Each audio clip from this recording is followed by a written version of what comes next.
اسلام آباد high court میں احمد فراد کا معاملہ تو حل ہو گیا، پتہ چل گیا وہ کہاں ہے، لیکن اس کے پیچھے کچھ کہانیاں چھپی ہیں، اس پر بات کرنے کی ضرورت ہے اور بات بھی کریں گے۔ ساتھ ساتھ آپ کو بتائیں گے کہ خاور ملیکا کی بددعائیں رنگ لے آئیں، آج کیا ہوا اس کی تفصیلات تو بتائیں گے، لیکن کتنے عرصے بشرا بی بی کو مزید اندر رہنا پڑ سکتا ہے اگر فیصلہ ان کے حق میں آ جائے تب بھی، اس پہ بات کریں گے ناظرین۔ پھر آپ کو بتائیں گے کہ نیب نے جو گزشتہ رات چھاپہ مارا اس میں نیب کو کیا ملا، اور ملک ریاض نے ایک اور آڈیو میں کیا دھمکی دے دی ہے، اور کس نے کوشش کی ملک ریاض کو روکنے کی لیکن ناکامی ہوئی، یہ بھی آپ کو بتائیں گے۔ ناظرین پہلے اسلام آباد ہائی کورٹ کا تذکرہ کر لیتے ہیں۔ میں ہوں اعجاز احمد اور آپ میرا ولاگ دیکھ رہے ہیں نیا دور نیوز پر۔ نیا دور نیوز کو سبسکرائب کیجیے تاکہ آپ کو لیٹسٹ انفارمیشن اور انسائٹ ملتا رہے۔ ناظرین آپ آ جاتے ہیں اصل معاملے کی جانب۔ اسلام آباد ہائی کورٹ میں آج احمد فراد کا کیس تھا۔ ایمان مزاری احمد فراد کو ریپرزینٹ کر رہی تھی، وہ تو موجود تھی، ان کی اہلیہ بھی موجود تھی۔ پھر حامد میر پیش ہوئے میکس کی رائے کے طور پر، یعنی عدالتی معاون کے طور پر۔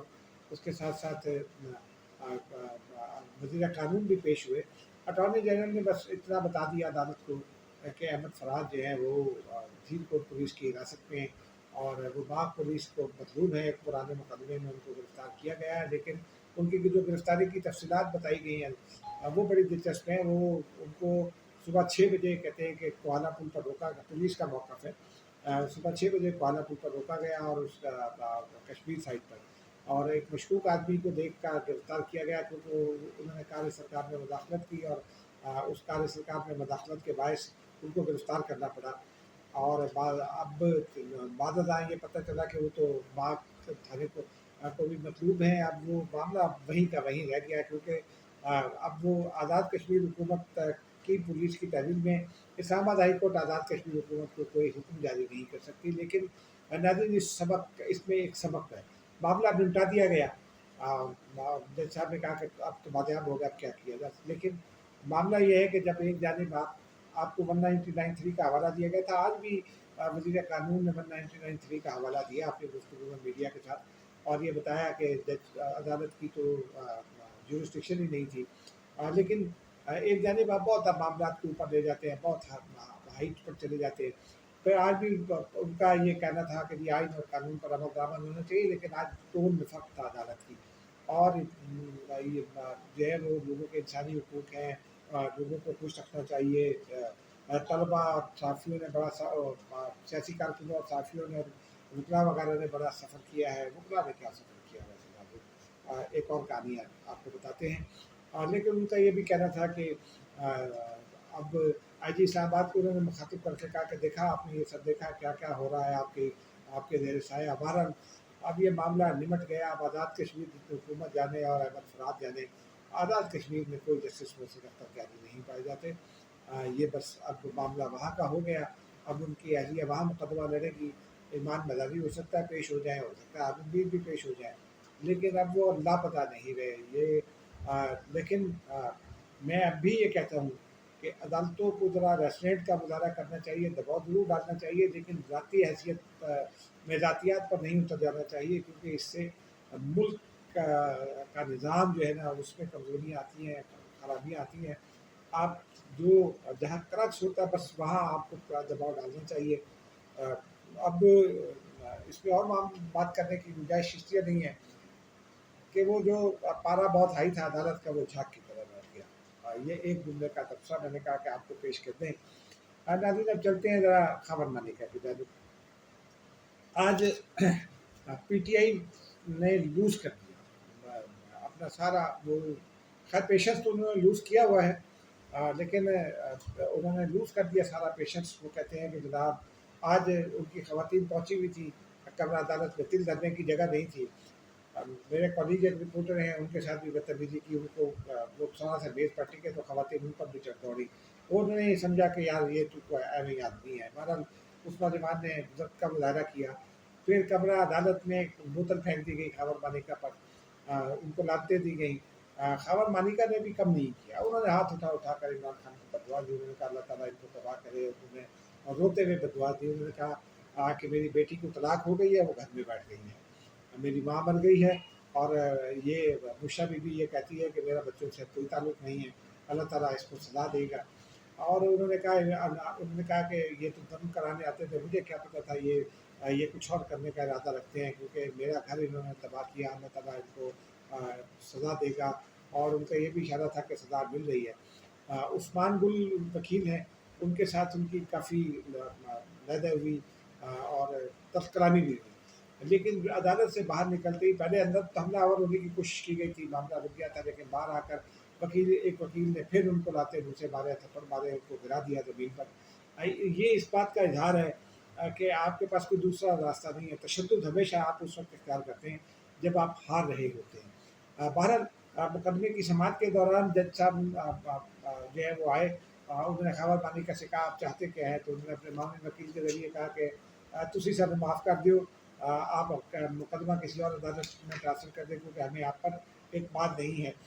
जज ये जो है अर्जुमन शाहीन साहब, मैं इनको ذاتی तौर पर नहीं जानता, लेकिन एक खत पिछले दिनों बंदरयाम पर आया था जिसमें जस्टिस मोहसिन अख्तर कियानी पर कुछ इल्ज़ामात लगाए गए थे, और ये कहा जा रहा था कि वो अपनी मर्ज़ी के जजों को प्रमोट करते हैं थे उस वक्त जब वो इंचार्ज जज थे डिस्ट्रिक्ट जुडिशरी के। अर्जुमन शाहीन साहब का नाम भी उनके पसंदीदा लोगों में लिया जाता था। बहरहाल दलाइल सुनने के बाद, और नईम पंजोथा का ये कहना था कि खावर मानेका को अगवा कर लिया गया था और उसके बाद इसको लाकर ये दोबारा केस कराया गया है, और यूँ और फलां और ढिमका और पता नहीं क्या क्या कहा उन्होंने। लेकिन फिर सारी पीटीआई जो है उस वकील के पीछे खड़े हो गई जिसने तशद्दुद का सहारा लिया। लेकिन जज अर्जुमन शाहीन आए, फिर कमरा अदालत में चले गए। उसके बाद ये उन्होंने उनका ख़त सामने आ गया, उन्होंने इस्लामाबाद हाई कोर्ट के चीफ जस्टिस को ख़त लिख दिया। उसमें उन्होंने कहा कि खावर मालिका को मुझ पर एतमाद नहीं रहा, तो वो मैं इस वजह से केस की समाअत करके फैसला सुनाने से मजबूर हूँ। और ताहम उन्होंने ये भी कहा कि खावर मालिका और उनके वो वकला जो हैं वो मुसलसल अदालत की कार्रवाई में मदाखलत भी करते रहे हैं, और डिले की कोशिश करते रहे, मनफियत करते इस्तेमाल करते रहे। बहरहाल नाज़रीन, इसका इफेक्ट ये है कि अब ये केस किसी और अदालत में जाएगा, और फिर नए सिरे से एक बार इसकी दोबारा दलाइल होंगे, क्योंकि केस के बुनियादी फैक्ट्स तो फाइल में मौजूद होंगे, तमाम जो दलाइल होना होते हैं वो रूल्स यही होते हैं कि अगर जज तब्दील हो जाए किसी भी वजह से, तो फिर नए सिरे से दलाइल होते हैं, और कम से कम 3 माह तो लगेंगे। और सजा चूँकि हो चुकी है, इसलिए बुशा बीबी की ज़मानत भी नहीं हो सकती, तो 3 माह तक वो अंदर ही रहेंगे। बुशा बीबी का तस्करा हुआ तो ज़रा इमरान खान साहब का भी तस्करा कर देते हैं। उन्होंने 2 रोज़ पहले वो जो शेख मुजीब होने का दावा कर दिया था। और कमाल ये है कि पहले तो वो शेख मुजीब वज़ार अदब थे, फिर अपना मवाज़ा उन्होंने शेख मुजीब के साथ करना शुरू कर दिया, और उसके बाद जो है वो उन्होंने खुद को भी मज़लूम ज़ाहिर किया, शेख मुजीब को भी मज़लूम ज़ाहिर किया। लेकिन उसका जो रद्द-ए-अमल आया, उस रद्द-ए-अमल के नतीजे में माफ़ कीजिएगा, जो उनका रद्द-ए-अमल आया, उस रद्द-ए-अमल के नतीजे में उन्होंने जो है वो फौरी तौर पे ट्वीट भी डिलीट कर दी। और आज बैरिस्टर गौहर का फरमाना था कि नहीं वो तो इमरान खान ने नहीं किया, फिर उनको दोबारा उसकी वजाहत देना पड़ी। उन्होंने कहा कि नहीं, वो जो उनसे पूछा गया कि क्या वो जो एक्स अकाउंट है, ट्विटर एक्स अकाउंट है, क्या वो इमरान खान का नहीं है, क्या वो उनकी टीम नहीं चलाती? तो उन्होंने कहा कि हाँ हाँ, वो उन्हीं की टीम चलाती है, लेकिन ये ज़रूरी नहीं है कि इमरान खान एक एक लफ्ज़ को पढ़ते हों तो ये बस हो गया, ऐसा नहीं हो सकता। मैंने बहुत सारे लोगों से चेक किया, और वहाँ अडयाला जेल में भी बात दुरुस्त है, उनसे भी चेक किया। इमरान खान का मैसेजिंग का एक निज़ाम मौजूद है। इमरान खान अपने लोगों को मैसेज करते हैं, उनको पता होता है कि क्या चीज़ आ रही है, क्या चीज़ नहीं आ रही, और उसके बाद भी अब फिर ये आपने ये चला दिया इतना बड़ा मामला, और जब तफ्तीश सामने आई तो फिर आपने डिलीट किया। ये अब लोग मानेंगे नहीं। ये इमरान खान से हस्बे मामूल एक और ब्लंडर हो गया, और यू टर्न उन्होंने लेने की कोशिश की। यू टर्न के हवाले से तो वो बहुत शोर करते हैं पहले ही, लेकिन बहरहाल अब उनका जो है वो लोग और अदारे उन पर एतबार नहीं करेंगे, और जो उनके साथ आईनी और कानूनी सलूक होना है या वो तो होगा रहेगा, लेकिन जो उनके साथ नरमी इख्तियार की जा रही थी, उनको एक्स्ट्रा लीव दिया जा रहा था, उनको मुलाकातों की इजाज़तें दी जा रही थी, वो शायद अब उसमें उस रूप में कुछ कमी आए। और अदालतें भी मुसलसल आज फिर अली मोहम्मद खान को भी इजाज़त दे दी है मुकदमा सुनने की और मुलाकात की। मुकदमा सुनने की इजाज़त आप दे दें, लेकिन मुलाकातें किस खाते में? क्या वो अडयाला जेल के और कैदी नहीं है, ये एक इम्पॉर्टेंट सवाल है। लेकिन बहरहाल अब आगे बढ़ते हैं नाज़रीन। आपको पता है गुज़िश्ता रात नैब ने छापा मारा था, पहले बैरिया टाउन पर मारा, फिर उसके बाद रात के बैरिया एनक्लेव पर भी मारा। 6 अफराद को हिरासत में ले लिया गया था। अब से थोड़ी देर पहले जब मैंने ये वीडियो रिकॉर्ड किया तो नैब ने उन 6 अफराद को रिहा कर दिया। उनसे जो कुछ पूछना था वो तो पूछ लिया। दर्जनों फाइलें गाड़ियों में भर के नैब हुकाम ले गए हैं, और उसमें क्या कहते हैं, बहरिया टाउन से मुतालिक दस्तावेज़ात हैं, अलकादिर ट्रस्ट से मुतालिक दस्तावेज़ात की भी उनको तलाश थी। लेकिन मेरी इतला ये है नाज़रीन कि एक और जो मुकदमा बनना है, जो रेफरेंस तैयारी के मराहल में, उसके हवाले से भी नैब को रिकॉर्ड की तलाश है। और इस छापे का बुनियादी मकसद उस रिकॉर्ड को तलाश करना है जिसका मुकदमा बनना है, अभी रेफरेंस दायर होना है। और साथ साथ 190 मिलियन पाउंड के हवाले से भी कुछ मजीद शवाहिद की तलाश है।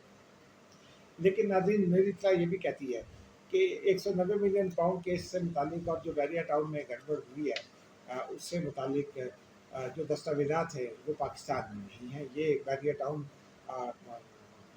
को जानने वाले एक हमारे सोर्स की इत्तला है। वो ये कहते हैं कि नैब को शायद उतनी कामयाबी न हो, लेकिन बहुत कुछ तो नैब को शायद मिल भी जाएगा इस रिकॉर्ड में जो नैब ले गई है।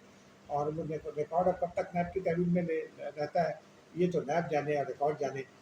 लेकिन इसमें एक और मामला ये हुआ है, कुछ इतलात ये सामने आ रही थी कि आसिफ जरदारी जो हैं वो